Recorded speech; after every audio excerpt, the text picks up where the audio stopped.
No reserves, no retreat, no regrets. William Borden. To many who have heard of William, he was a failure, a waste of a good education, and a misuse of his father's wealth. To others, an intrepid example of what it means to give everything to Christ. This is his story, which is largely taken from his biography, Borden of Yale, by Howard Taylor. So what exactly makes William Borden so significant? For that, we will have to start at the very beginning. One of the differences between Borden and the stories of other famous missionaries is that Borden was born into a family of extreme wealth and comfort. William was born on September 1st, 1887 to a wealthy Chicago family. One example of this is that, at the age of 16, Borden was gifted with a trip around the world with a personal chaperone. It is apparent, however, that he understood his position as a great privilege. William wrote a letter to his mother saying, "I have so much of everything in this life, and there are so many millions who have nothing and live in darkness. I don't think it is possible to realize it until one sees the East. I know it is no easy thing to serve the Lord, but others have been enabled to do so, and there is no reason why I should not." Many of his friends and family members said that someone with the social standing and wealth of William would be throwing his life away as a missionary. Borden, in response to this, reportedly wrote 2 words in his Bible: no reserves.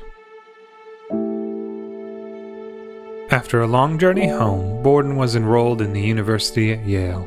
William immersed himself in his surroundings at Yale, and in addition to intensive study to earn high marks on his classes, Borden started a small prayer group and Bible study where he invited his friends to join him.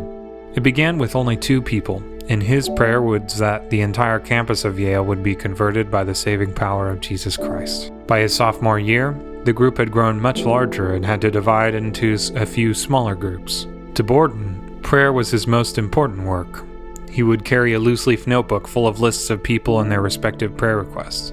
Campbell, one of Borden's closest friends, wrote of him, "Through all the time I have known him, where there has been opportunity, we have never parted without going on our knees and praying for God's work." Another friend named Max Perry wrote that no matter if some said he was too religious or others that he was too narrow or that he was too heavy, there was one thing nobody at Yale ever questioned, and that was that he was strong. He was red-blooded and he had the punch. He played hard and he studied hard and he was intense in his religious beliefs. I can vouch that he was the strongest religious force in our class at Yale. Another friend, Farrand Williams, wrote, "Bill was the great example to me of one who seemed to realize always that he must be about his father's business and not about wasting time in pursuit of amusement." Borden's outreach ministry was not merely limited to the students at Yale. He frequently worked with widows, orphans, and the disabled. He rescued drunks from the streets of New Haven, and in an attempt to rehabilitate them, he founded the Yale Hope Mission. By Borden's senior year, hundreds were attending his Bible studies and prayer groups. One friend wrote, "Bill hunts up the worst skunk in college and goes after him." H.W. Wright, a prominent professor at Yale, wrote, "No undergraduate since I have been connected with Yale has ever done so much for Christ in the 4 short years than he did." As a freshman, William had heard about the millions of Muslims in China who had never heard the gospel. Samuel Zwimmer was a big influence on Borden's passion for lost Muslims. He cautioned William, saying, "It is not an expedition of ease, nor a picnic excursion to which we are called. It is going to cost many a life. Leadership in this movement has always been leadership in suffering."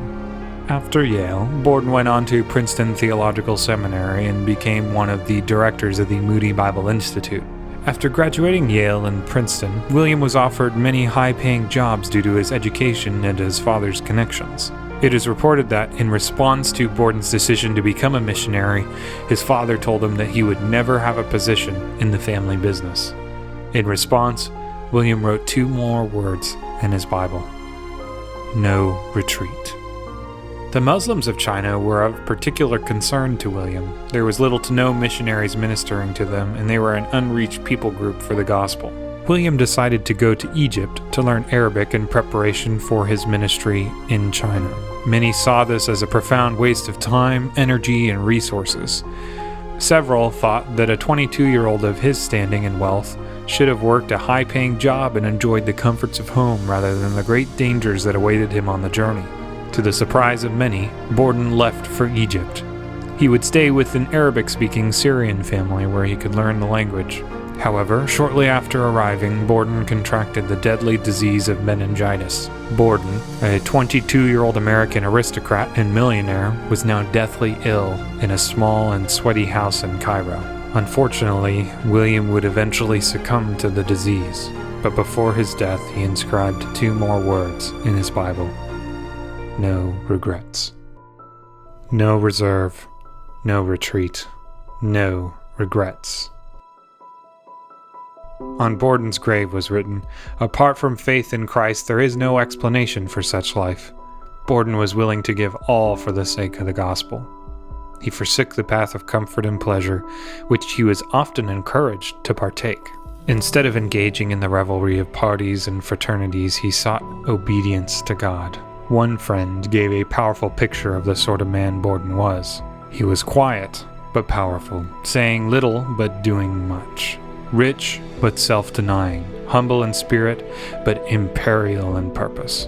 A general in organization, but always willing to be a private in service. He declined our urgent invitation to preach at Moody Church on the grounds that he was not capable, but he was not ashamed to tell his faith in Jesus on the street corner. His heart went out to the uncared for, the Christless millions of China, but he did not overlook the worthy widow, orphan, and cripple in the back streets of Chicago. He was intent on seeking to win for Christ in his service the young men of our colleges and universities, and to this end the last months of his life in America were given. But that did not prevent his thinking of, praying for, and giving to the care of the little children and the aged.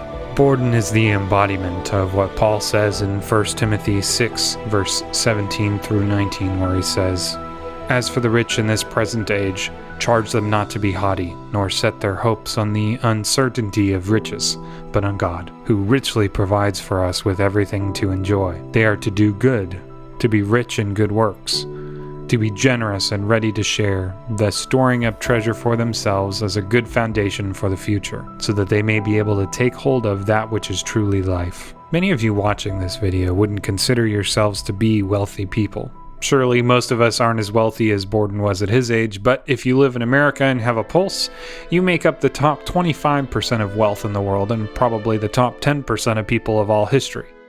You are wealthy, as much as you may want to think otherwise. Yet could it be said of us that we set our hopes in God rather than riches, that we are generous, storing our treasures in heaven to set a good foundation for future generations? What would it take to change your life today to make that happen? Could it be said that at the end of your life you lived with no reserves, no retreat, and no regrets? It is my hope and prayer that all Christians would be able to look back on their lives and say that I have fought the good fight, I have finished the race, I have kept the faith. No reserves, no retreats, and no regrets in doing my very best to live in obedience and love to my God. Thank you for watching this episode of Overcomers, Christian Heroes and Heroines. If you enjoy this type of content, please let us know in the comments and comment on what you would like to have talked about next in the series. Until then, we'll see you next time.